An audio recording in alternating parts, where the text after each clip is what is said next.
Admiral Vashy stretched his massive frame across the command deck of the ZFS Dominion, all 8 feet of scaled muscle and predatory grace. His amber eyes swept across the tactical displays with the satisfaction of an apex hunter who owned every star system in sight. The Zephyrian Empire's finest flagship hummed around him, bristling with enough firepower to crack moons and sensors so advanced they could detect a flea's heartbeat 3 sectors away. "Sir, routine patrol complete," announced Lieutenant QX from the navigation console. "All sectors clear. No hostile activity detected." "Of course not," Vashy rumbled, his voice carrying the confident growl that had made lesser species surrender before the first shot was fired. What fool would dare challenge the Dominion in this sector? He flexed his claws against the armrest of his command chair, thinking of his 3 cubs sleeping safely in the family quarters. Kex, Nala, and Zorn, the pride of his bloodline, protected by 17 layers of security protocols and enough armed guards to invade a small planet. The family wing was more secure than most planetary treasuries. Hell, it was more secure than the ship's own weapon systems. "Admiral," came the voice of Quartermaster through the comm system. "Dinner will be served in the family quarters in 1 standard hour." "Excellent," Vashy replied, already imagining the cubs' excited chatter about their day in the ship's educational wing. "I'll be down shortly." 20 minutes later, Admiral Vashy's confident stride faltered as he approached the family quarters. The silence was wrong.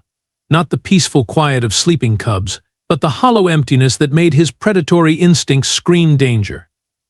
"Kex? Nala? Zorn?" His voice echoed through the empty corridors. "Nothing." Vashy's heart hammered against his ribcage as he burst into their sleeping chamber. 3 small beds, perfectly made. 3 sets of evening clothes, laid out but unworn. 3 cubs, completely vanished. Security alert. Level 9. All personnel to stations. His roar shook the bulkheads as he slammed his fist against the emergency beacon. Within minutes, the family quarters swarmed with security personnel, their scanners beeping frantically as they swept every surface, every corner, every molecular trace of the room. "Report," Vashy demanded, his voice a dangerous snarl that sent subordinates scrambling. Chief Security Officer Vak consulted his advanced scanner, confusion written across his reptilian features. "Sir, this is impossible. No unauthorized entry detected. No energy signatures indicating transporter use. No trace of struggle. The environmental sensors show no atmospheric disturbance whatsoever." "What do you mean, no disturbance?" Vashy's claws extended fully, leaving deep grooves in the metal wall. "My cubs don't just evaporate into vacuum. Sir, according to our sensors, nobody entered or left this room for the past 6 hours. The security footage shows an empty corridor throughout the entire period." Vashy stared at the screen displaying the corridor outside his cubs' quarters. Hours of footage showing absolutely nothing. Not even a maintenance drone. Just empty space where his children should have been safely sleeping. "Run it again," he ordered, his voice deadly quiet. The same result. Empty corridor. No movement. No trace of his cubs. "Sir," Vak continued nervously, "our quantum lock security system shows no breaches. The biosignature scanners detected no foreign life forms. The gravitational sensors registered no mass displacement. By all accounts, your cubs are still in this room." Vashy looked around the obviously empty chamber. "Do you see any cubs in this room, Chief?" "No, sir." "Then perhaps our impenetrable security system isn't quite as impenetrable as the engineers promised, is it?" The security chief's scales flushed purple with embarrassment. "Sir, this system has never failed. It's theoretically impossible to bypass. Theoretically." Vashy's laugh held no humor. "Tell me, Chief, in your theoretical world, do cubs exist in a state of quantum superposition? Are they simultaneously here and not here until we observe them?" "Sir, because in my practical world my children are missing, and your impossible to bypass system detected absolutely nothing. Which means either my cubs learned to phase through solid matter, or your precious technology just experienced a very expensive failure. Vashy turned toward the viewport, staring out at the star field that suddenly seemed vast and hostile instead of conquered territory. 3 small Zephyrian cubs, somewhere in the infinite darkness of space. The most advanced security system in the galaxy had just proven itself utterly useless when it mattered most. "Sir," came another voice from the doorway. "We've completed scans of the entire ship. No trace of the cubs anywhere aboard." Admiral Vashy closed his eyes and felt his legendary composure crack like cheap armor. Somewhere out there, his children needed him. And his magnificent, theoretically impossible to defeat technology had just told him the equivalent of "we have no idea." Time to find out just how impenetrable the universe really was. Within 12 hours, Admiral Vashy had transformed from a confident fleet commander into a desperate father willing to tear apart the galaxy one star system at a time. His distress signal had reached every corner of Zephyrian space, and the response was immediate and overwhelming. "General Kraftnog reporting for duty, sir." The massive Corvin warrior's voice boomed through the comm system as his battle cruiser dropped out of hyperspace. "I've brought the entire 3rd Assault Fleet. We'll find your cubs, Admiral." "Appreciated, General," Vashy replied, though his gratitude was tinged with grim determination. "Deploy search grids across sectors 7 through 12. Leave no asteroid unturned." The search began with military precision.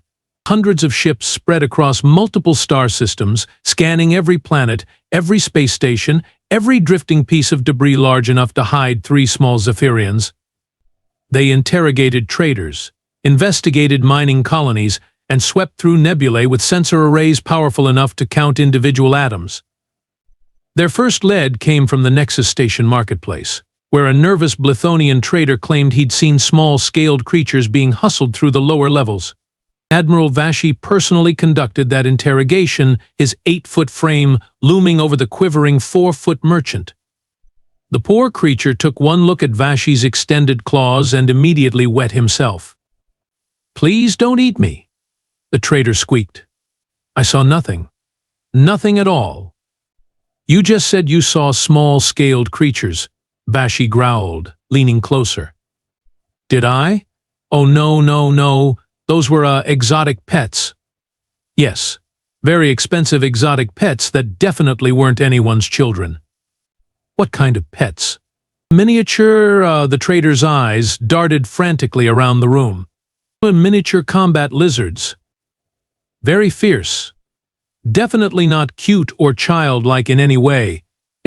Vashy spent 3 hours extracting the truth. The trader had indeed seen small reptilian creatures, but they turned out to be a shipment of actual miniature combat lizards destined for underground fighting rings. Not cubs. Just very angry, very bitey pets.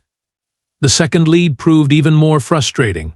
Reports from the Outer Rim suggested that pirates had been bragging about capturing valuable Zephyrian specimens in a cantina on Goros Prime. General Kraftnog personally led the raid on the pirate stronghold, expecting fierce resistance. Instead, they found 12 extremely drunk space pirates who immediately surrendered the moment they saw armed Zephyrians approaching. "The specimens," Vashy demanded, his voice shaking the rickety structure. "Where are they?"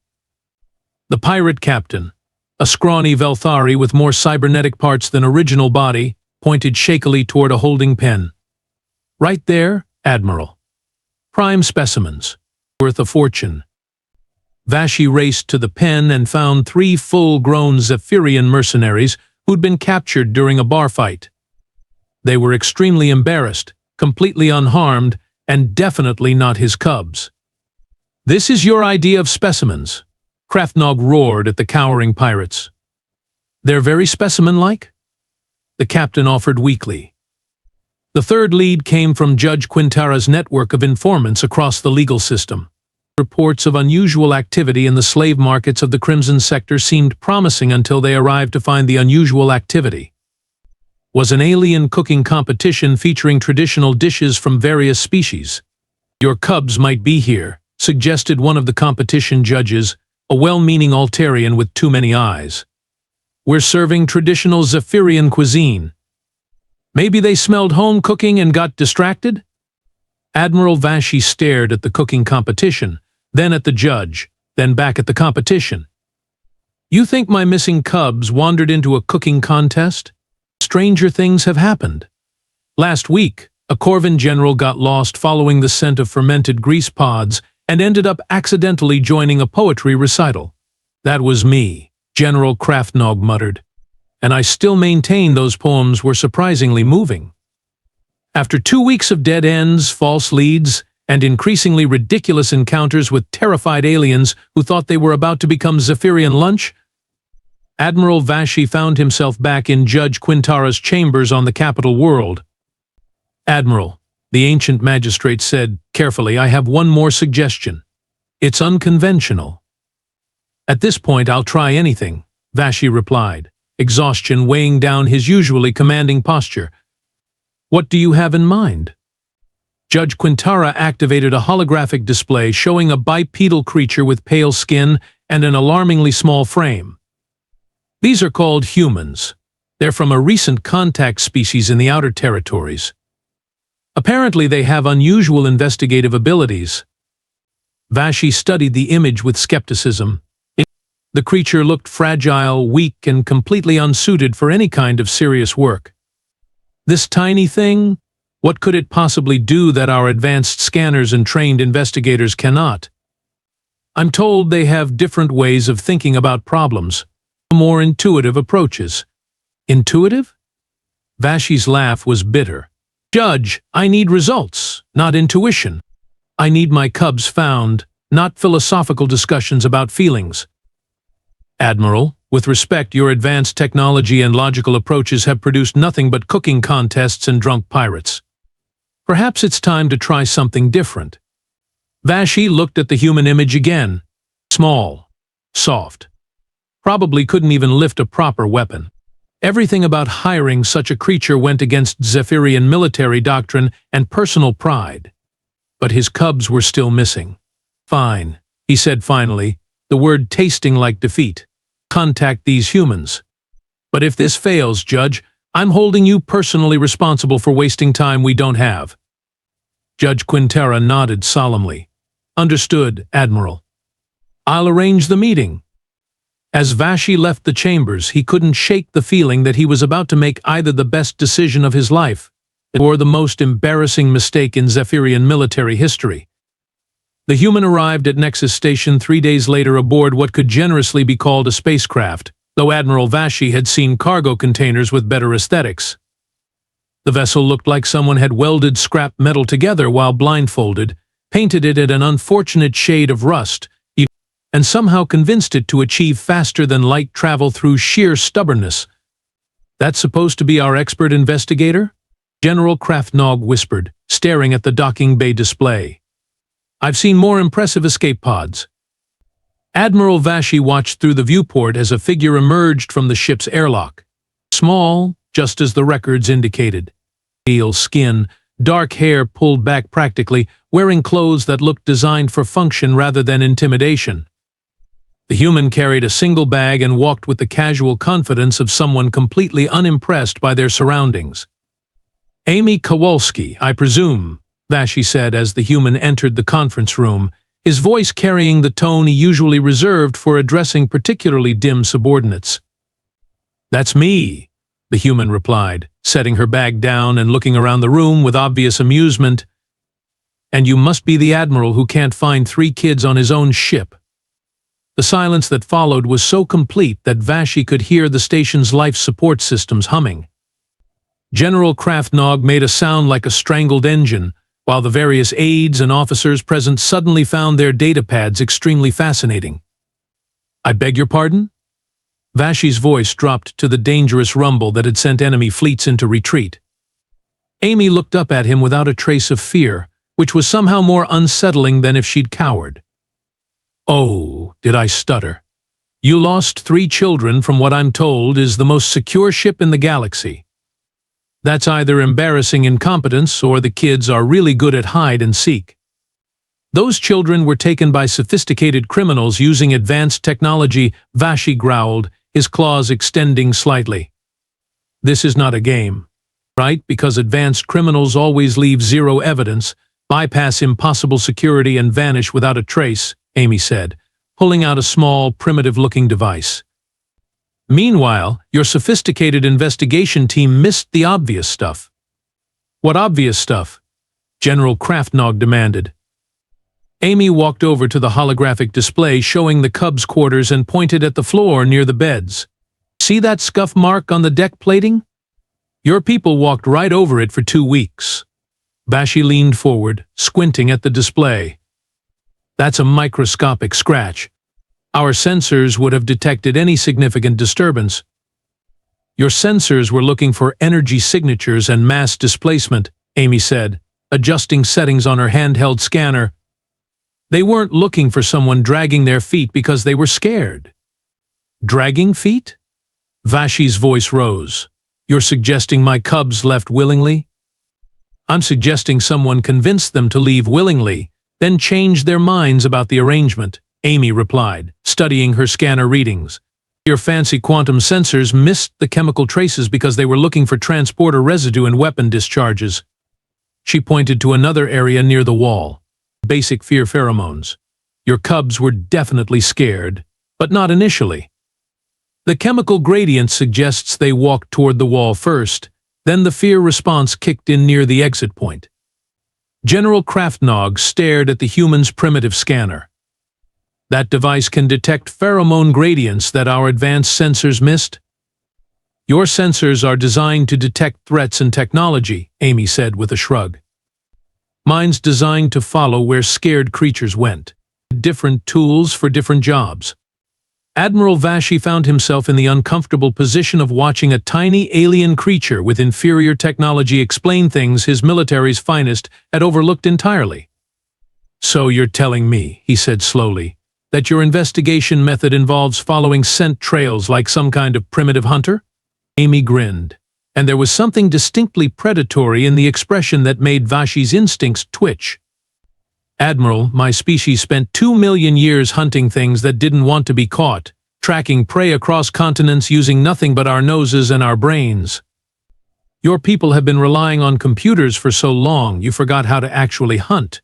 We are apex predators, Kraftnog protested. Sure you are, Amy said, not looking up from her scanner. Apex predators, who can't find 3 children in their own house. Meanwhile, humans spent 10,000 years finding lost kids in forests, caves, and across frozen wastelands armed with nothing but determination and really good pattern recognition. She straightened up, having completed her preliminary scan. The good news is your Cubs are probably still alive. The bad news is whoever took them knew exactly how your security systems work, which means they've been studying you for a while. Admiral Vashy stared at this small, soft creature who had just deduced more about his missing children in 10 minutes than his entire fleet had managed in 2 weeks. How do you know they're still alive? He asked quietly. Amy's expression softened slightly. Because whoever took them went to enormous trouble to avoid triggering your ship's defenses. That level of planning suggests they want the Cubs functional, not harmed. Someone that careful has a specific purpose in mind. For the first time since his children had vanished, Admiral Vashy felt something that might have been hope.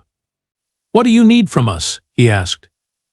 Amy shouldered her bag and headed for the door. A ship that doesn't look like a military vessel, access to civilian databases, and someone to explain why everyone keeps staring at me like I'm about to bite them. You're not what we expected, Vashy admitted.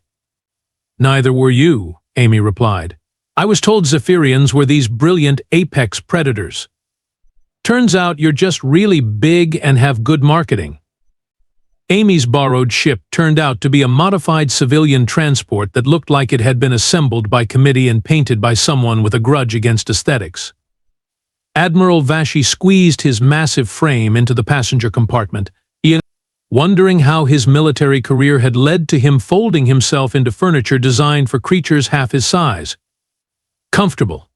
Amy asked from the pilot's seat, not bothering to hide her amusement at watching an 8-foot predator struggle with economy seating. Perfectly, Vashy lied, his knees somewhere around his chin. Where exactly are we going? Following the trail your sensors missed, Amy replied, consulting her primitive handheld device. Your ship's quantum scanners are designed to detect big, obvious energy signatures. They're basically looking for someone setting off fireworks in a library. And your device? Mine's looking for someone whispering in that same library. She pointed at the readout displaying faint energy traces. These are microsignatures from a cloaking device that's been powered down but not completely shut off. Your scanners would classify this as background radiation. General Kraftnog's voice crackled through the comm system from his trailing warship. Human, our long-range sensors show nothing in that sector. Are you certain your primitive equipment is functioning correctly? Amy keyed the comm with obvious satisfaction. General, your long-range sensors are currently missing a Corvan battlecruiser that's been following us for the past hour. The silence on the channel was deafening. What battlecruiser? Kraftnog finally asked. The one about 2,000 meters off your starboard bow, running silent. Check your visual displays instead of relying on your fancy electronics. Another pause, followed by what sounded like frantic activity in the background. How did our sensors show nothing? Because they're using an old-fashioned optical cloak, not an energy-based one. Your computers are looking for the wrong thing. Amy's grin was visible in her voice. Sometimes the best way to hide from advanced technology is to use really simple technology. Admiral Vashy watched the tactical display as Kraftnog's sensors finally detected the previously invisible ship. How did you know it was there? I looked out the window, Amy said simply. You can see the starlight bending around its hull if you know what to look for. Humans spent millennia spotting camouflaged predators in forests. Space camouflage isn't that different. The trail led them to an abandoned research station in the Cathara system, a place so remote that most star charts listed it as empty space with attitude problems. Amy's scanner indicated the strongest energy signatures they'd encountered yet. This is it, she announced, studying the readings. Whoever took your cubs is definitely here. The station appears abandoned, observed Commander Tom Malley, who had joined the mission with a small tactical team. Our scans show no life signs. Your scans wouldn't, Amy replied, pulling up the station's public records on her tablet. This place was owned by someone named Morton, a geneticist who was kicked out of the Alterian Science Consortium for ethical violations 5 years ago. Admiral Vashy's blood ran cold. Genetic experiments. He's experimenting on my cubs. Probably, Amy said with characteristic bluntness. The good news is he needs them alive and healthy for whatever he's doing. The bad news is he's had 2 weeks to get started. How do we get inside? Commander Malley asked, studying the station's defensive systems. The entire structure is shielded against sensors and protected by automated defense platforms. Amy was already pulling tools out of her bag. We knock. Knock? Vashy stared at her. This isn't a social visit, human.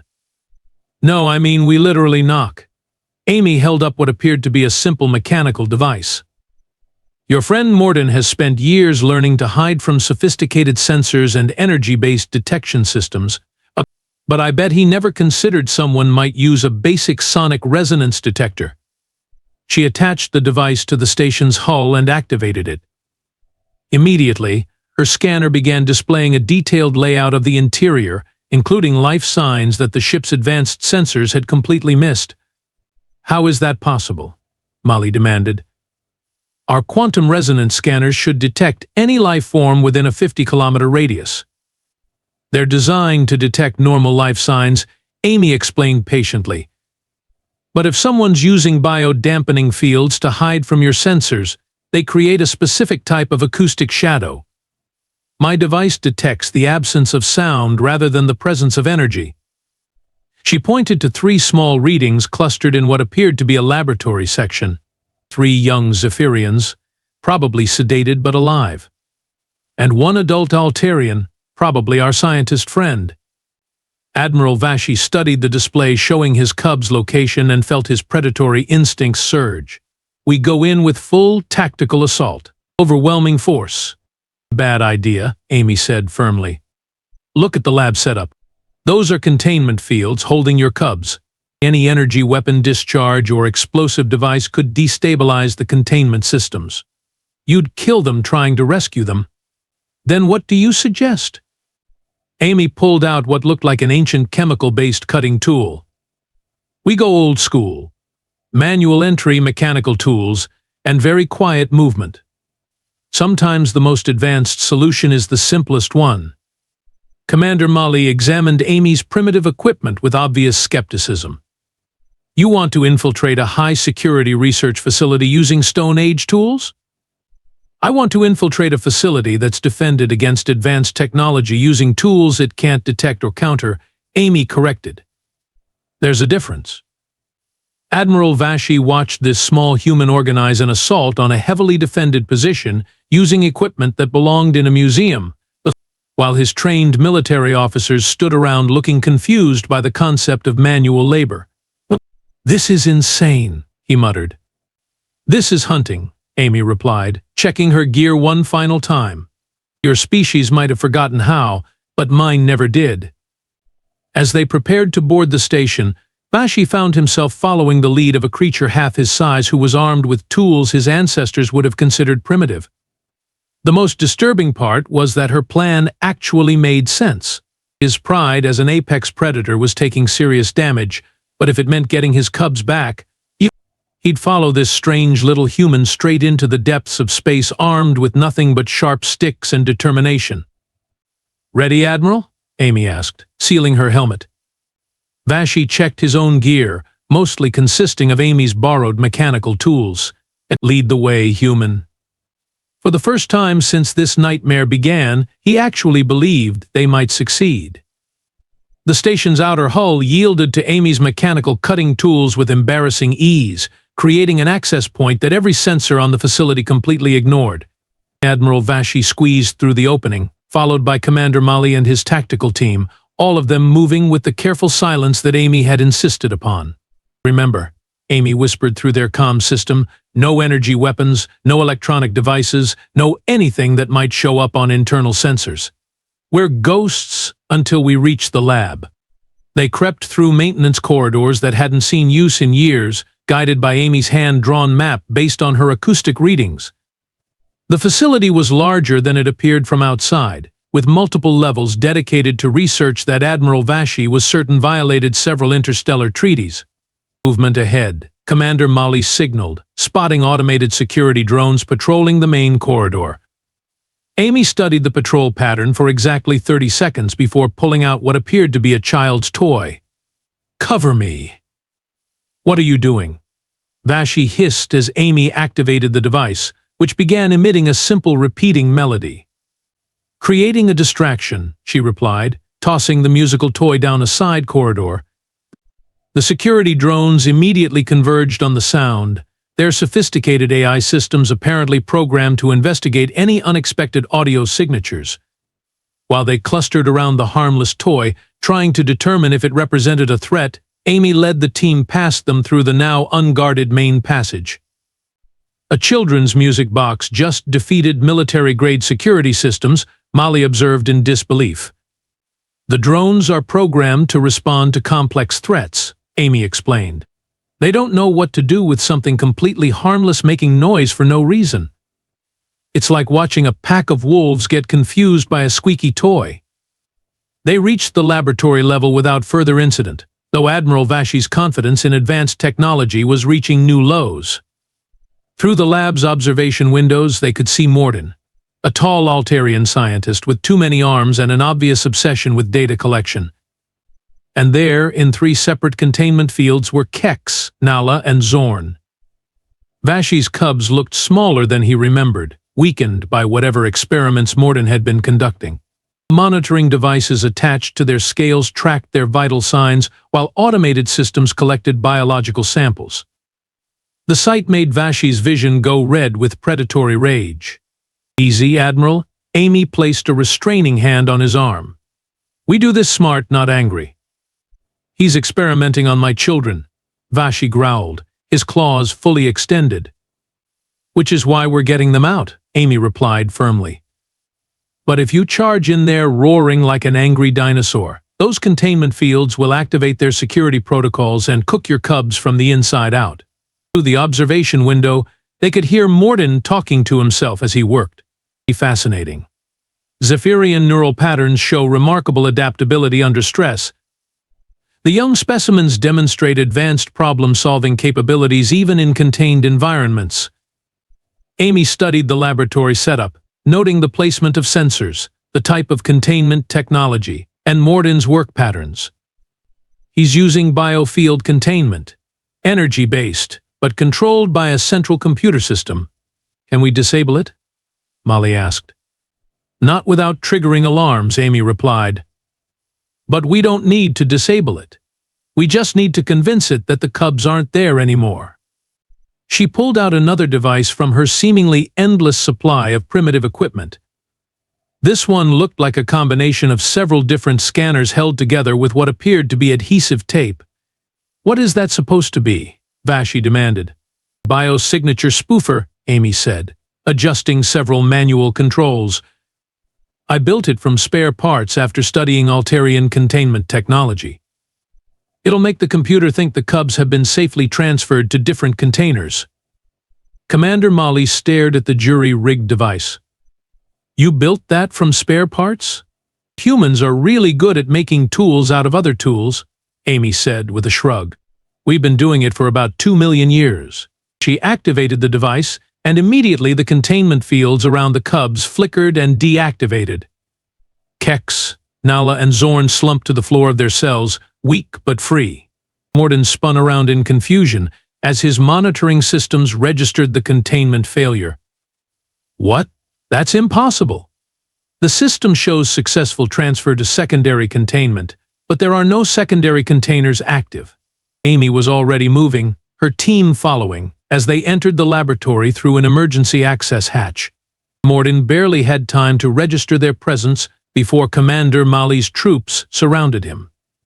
Dr. Morden, I presume, Amy said conversationally, while Admiral Vashy rushed to his cubs.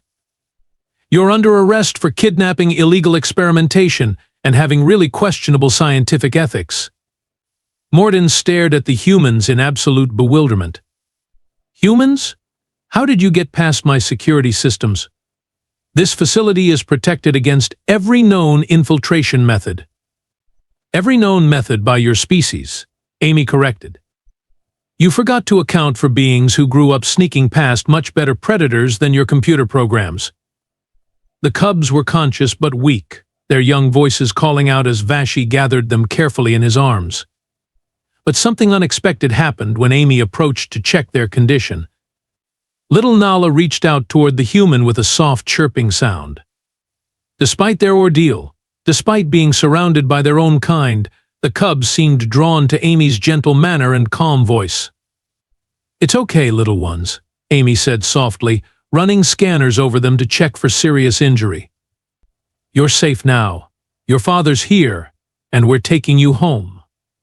Kex, the youngest, actually scrambled out of Vashy's arms and clung to Amy's leg, making soft purring sounds that indicated complete trust. This is impossible. Morden protested from where Molly's troops had secured him. Zephyrian cubs don't bond with alien species. My research clearly shows they only trust their own kind. Maybe your research methods were flawed, Amy suggested, gently disentangling the cubs while keeping them calm. Turns out frightening children and poking them with instruments doesn't produce accurate data about their social behaviors. Brandon Torres's voice crackled through the comm system from the extraction ship. Amy, we're getting energy readings from the station's self-destruct system. Looks like it's on a timer. How long? Amy asked, helping Vashy gather his cubs for transport. 6 minutes. Amy looked around the laboratory, then at the weak cubs, then at the distance they'd have to travel to reach the extraction point. That's cutting it close. Can we carry them? Vashy asked desperately. Not fast enough, Amy replied, then brightened as she spotted something across the lab. But we don't have to.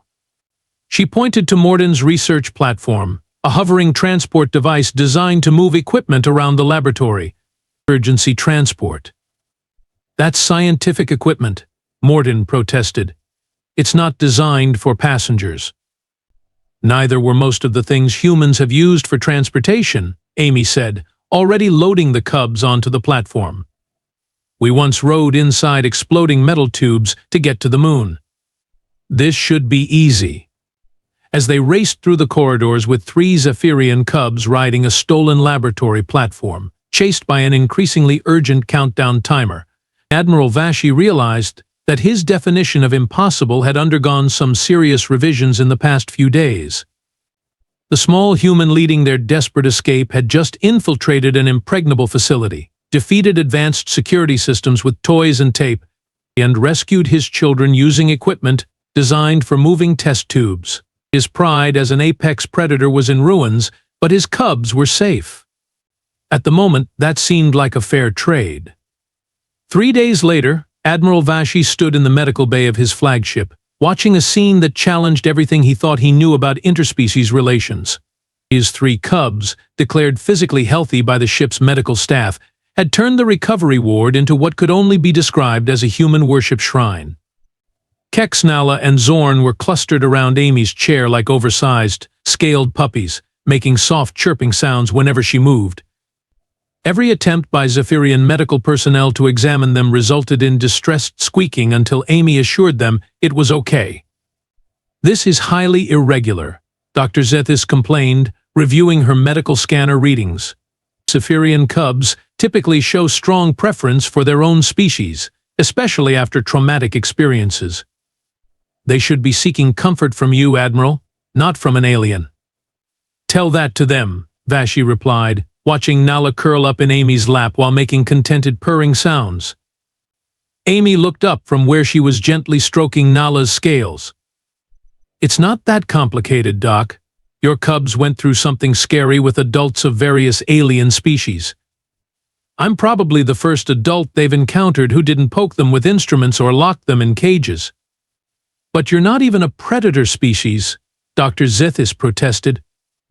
"According to our xenobiology texts, Cubs should instinctively fear creatures outside their evolutionary family."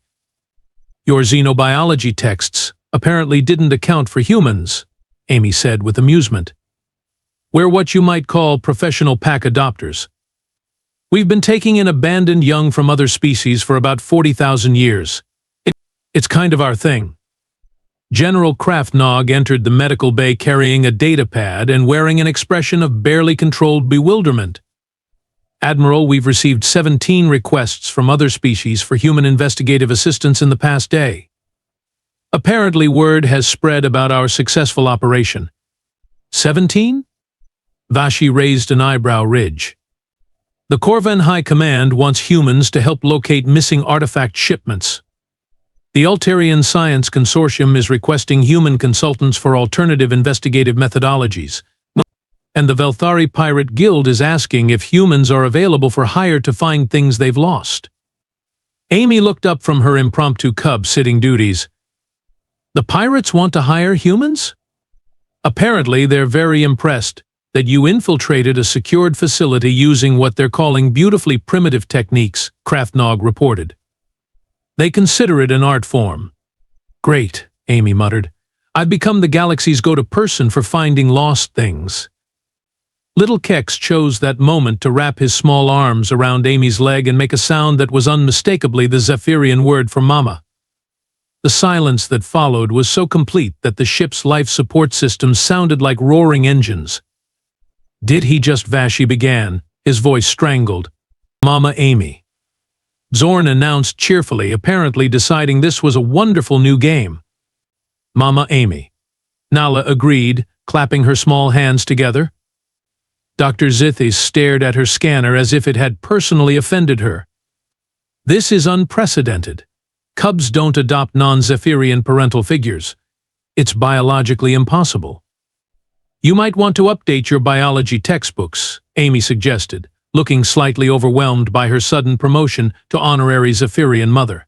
"Humans have been accidentally becoming surrogate parents to other species young for millennia. We just can't help ourselves." Admiral Vashy watched his children contentedly settled around their new Mama Amy and felt something shift in his understanding of the universe. These weren't his proud, fierce predator cubs anymore. They were happy, trusting children who had found safety with a creature his species had dismissed as weak and primitive. Admiral Vashy, came a new voice from the medical bay entrance. Admiral Drohorn of the Interstellar Defense Fleet stood in the doorway, holding official-looking documents. I've been authorized to offer Miss Kowalski a permanent position as Special Investigative Consultant to the Allied Fleet Command. Amy looked up from her pile of contented cubs. That sounds very official and probably involves a lot of paperwork.